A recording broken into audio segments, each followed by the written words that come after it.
천중 2학년 여러분, 7강 국력회복에 힘쓰는 백제 시간입니다. 6강에서는 우리 고구려에서 아주 유명했던 왕 2명을 봤었죠. 먼저 우리 광개토대왕에 대해서 봤었습니다. 광개토대왕은 뭐를 한 걸로 유명한 왕이죠? 영토 확장을 잘한 왕으로 유명하죠. 자, 여기 있던 고구려가요. 위쪽으로 어느 나라를 공격했었습니까? 부여를 공격해서 만주 지역에 영향력을 펼쳤다.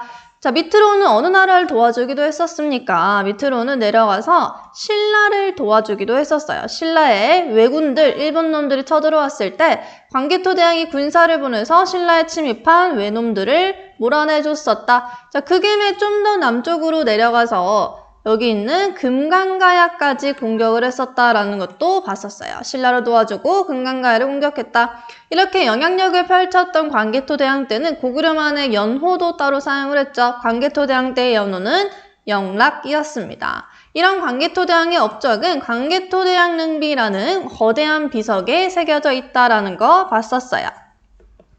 자, 우리는 그럼 계속해서 광개토대왕의 아들인 장수왕에 대해서 보도록 하겠습니다. 자, 장수왕도 한번 지도로 같이 보도록 할게요. 자, 장수왕 때는 수도를 한번 옮겨요. 원래 고구려의 수도는 여기 위에 있는 국내성이라는 곳이었죠. 자, 여기서 수도를 남쪽으로 한번 옮깁니다. 남쪽으로 내려가서 어디로 수도를 한번 옮기죠? 평양이죠. 평양천도. 남쪽으로 수도를 한번 옮겼다. 자, 여기가 평양입니다. 자, 남쪽으로 수도를 옮겨서요. 밑에 있는 백제와 신라를 압박하기 시작을 하죠. 특히 백제를 공격해서요. 백제가 가지고 있던 한강유역을 차지하고 남진 정책을 펼칩니다. 백제의 수도를 함락시켰다. 남쪽으로 내려가는 남진 정책을 펼쳤다라는 거 봤었습니다. 자, 백제의 수도를 함락시켰기 때문에 한강유역을 여기 흐르고 있는 이 한강유역을 고구려가 차지를 하게 되고요. 고구려가 한강유역을 차지했다라는 걸 보여주는 비석은 이 한강유역 밑에 있는 중원고구려비입니다. 이쯤에 있는 여기 비석이 세워져 있는 것을 보니 고구려가 한강유역을 차지했구나라는 걸 알 수 있다라고 했죠. 자, 이런 것들을 지난 시간에 봤었습니다. 자, 오늘은 그럼요. 고구려한테 수도 빼앗기고 밑으로 내려간 백제가요. 어떻게 국력을 다시 회복하기 위해서 힘썼는지 보도록 하겠습니다. 여러분 학습지에요. 백제에 닥친 시련부터 시작을 할게요. 우리 방금 봤던 거 다시 한번 복습하면서 정리해보는 겁니다. 자, 5세기 후반에 고구려의 누구 왕이 남진 정책으로 밑으로 내려왔어요? 장수왕이죠. 여러분 빈칸에 장수왕. 5세기 후반에 장수왕이 밑으로 내려와서 백제를 공격을 했고 여기에 맞서기 위해서 신라와 백제의 동맹, 무슨 동맹이 있었죠? 나제 동맹을 맺어서 고구려를 견제하려고 했습니다. 하지만 이 나제 동맹을 맺었는데도 고구려를 막기에는 역부족이었어요. 결국에는 백제의 수도였던 위례성을 한성이라고도 부릅니다, 여러분. 수도였던 한성이 함락되었다. 여러분 학습지에 한성 적어주세요. 한강유역에 있던 백제의 첫 번째 수도 한성이 고구려에게 함락당했고요. 백제의 입장에서는 한강유역을 상실한 거죠. 자, 이때 사실 백제의 왕이 계로왕이라는 왕인데요. 계로왕에 대해서는 이야기가 하나 있습니다. 장수왕이요. 백제를 흔들기 위해서 첩자를 한 명 보냈었어요. 승려, 도림이라는 사람을 계로왕한테 보내가지고 계로왕이 바둑을 굉장히 좋아했던 왕이었기 때문에 바둑을 잘 두는 도림이라는 사람을 보내서 바둑을 매기로 도림이랑 계로왕이랑 친해지게 한 다음에 도림이 바둑 두면서 계로왕한테 계속 얘기하는 거예요.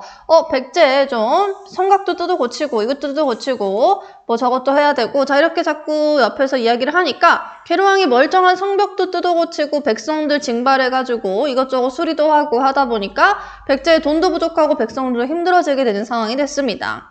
자, 그 상황에서 도림한테, 스파이한테 계속 정보를 받고 있던 장수왕이 백제가 가장 힘이 약해져 있을 때 백제를 공격해서 손쉽게 계로왕을 사로잡혀서 죽여버리고 수도를 함락시켰던 겁니다. 자, 계로왕이요. 사실은 백제의 수도를 함락시키게 만든 왕이긴 하지만 그래도 막판에 정신을 차렸나 봐요. 그래서 계룡왕이 죽기 전에 자기 아들한테 이야기를 해요. 아들한테 나는 마땅히 싸우다가 죽어야겠지만 내 아들 너는 이 난리를 피하였다가 신하들 데리고 밑쪽으로 내려가서 다시 백제를 일으켜주길 바란다 라는 말을 남기고 자기 아들이랑 신하들은 밑으로 내려가서 몸을 피하게 하고 자기는 끝까지 싸우다가 사로잡혀서 죽은 겁니다. 자, 그래서 이 계룡왕의 아들이랑 신하는요, 백제를 그냥 멸망시키는 게 아니라, 수도 함락당했다고 멸망시키는 게 아니라, 남쪽으로 내려가서 다시 한번 백제를 건설하기 위해 수도를 남쪽으로 옮깁니다. 백제의 두 번째 수도, 웅진이에요. 여러분 빈칸에 웅진 적어주시면 됩니다. 웅진으로 수도를 옮김. 그럼 우리 지도로 한번 확인해 볼까요? 여러분 학습지 오른쪽에 지도 나와 있죠. 백제의 첫 번째 수도였던 한강유역의 위례성, 한성이라고도 부르는데 이 한성이 장수왕에 의해서 함락되고 나서는요. 밑에 있는 부분 기역에 웅진 적어주시면 됩니다. 웅진. 지금의 공주 지역이죠. 웅진으로 한번 남쪽으로 수도를 옮겨서 내려갔다. 자, 지금 백제의 상황이 어떻습니까? 고구려의 공격을 받아서 수도도 함락당하고 그 좋은 한강유역도 빼앗겨버리고 남쪽으로 쫓겨서 내려온 상황입니다. 자, 이 상황을요, 여러분 밑에 우리 백제의 부흥노력 학습지에 백제의 부흥노력 그 연표로 한번 확인을 해보도록 할게요. 자, 위에는 제일 처음 한성백제 시절, 한성의 수도를 뒀던 한성백제 시절에 나제동맹을 맺어서 어떻게 한번 잘 막아보려고 했지만 실패하고 그 과정에서 계룡왕이 전사하고 함성이 함락당했다라는 거 정리를 해두었습니다. 그 다음 수도를 어디로 옮겼습니까? 다시 한번 웅진으로 수도를 옮겨서 웅진백제 시절 보도록 하겠습니다. 자, 웅진백제 시절에는 동성왕이라는 왕이 있었어요. 동성왕은 신라와 나제 동맹을 조금 더 튼튼히 하기 위해서 신라와 혼인 동맹을 체결을 합니다.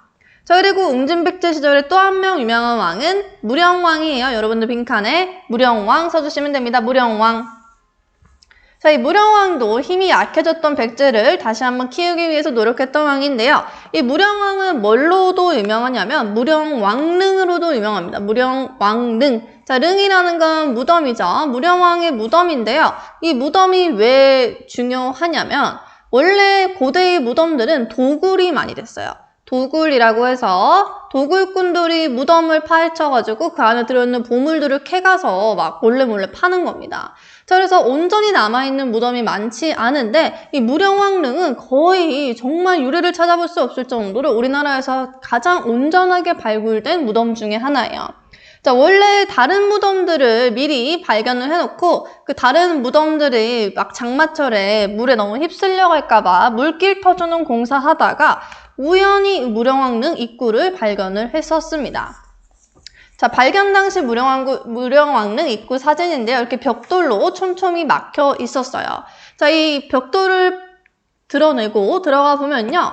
자, 이렇게 촘촘히 벽돌을 층층이 쌓아 올라서 만든 무령왕릉 무덤이 발견이 됐습니다.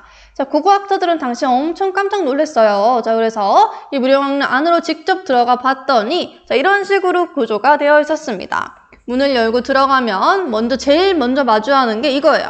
이게 뭐냐면 자, 이렇게 생긴 상상의 동물을 돌로 만든 건데요. 진묘수라고 불러요. 진묘수. 자, 이 진묘수가 왕의 무덤을 지키고 있는 동물이었습니다. 상상의 동물이에요. 뭔지 잘 모르겠죠.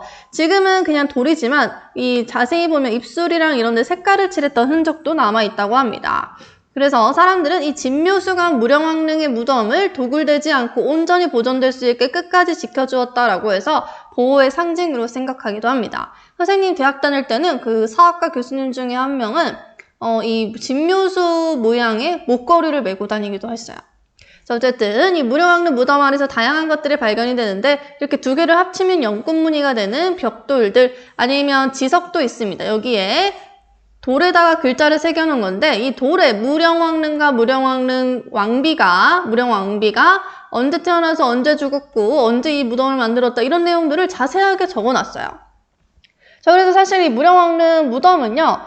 그 무덤의 주인이 누군지 유일하게 알 수 있는 백제의 무덤이기도 합니다. 자, 다양한 금관들도 발견이 됐는데 좀 확대해서 볼게요. 자, 당시 백제에서 금속을 만드는, 공예하는 기술이 대단했던 걸로 보입니다. 무령왕이 썼던 걸로 보이는 금제 장식도 있고요. 무령왕비가 썼던 금귀걸이도 발견이 되는데 엄청 예쁘죠? 이런 것들이 안에 다 들어가 있었다.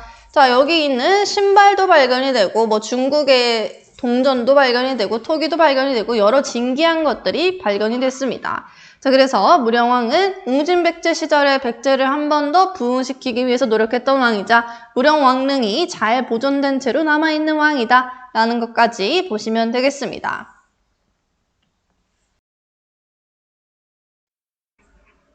네, 우리는 계속해서 학습지로 돌아와서 보도록 하겠습니다.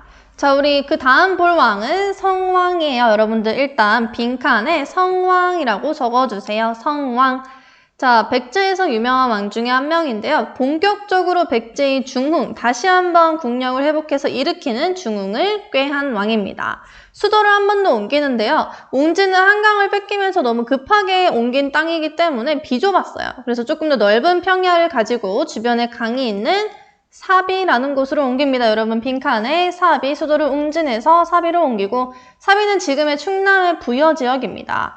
학습지에 그 위에 있는 지도예요. 수도 천도에 보시면 니은 부분이 사비예요. 여러분들 기억에 웅진, 니은의 사비 쓰고요. 아, 백제에서 이렇게 수도를 2번이나 옮겼는데 위례성, 웅진, 사비 이렇게 3개의 수도가 있구나라는 거 기억해 주시면 됩니다.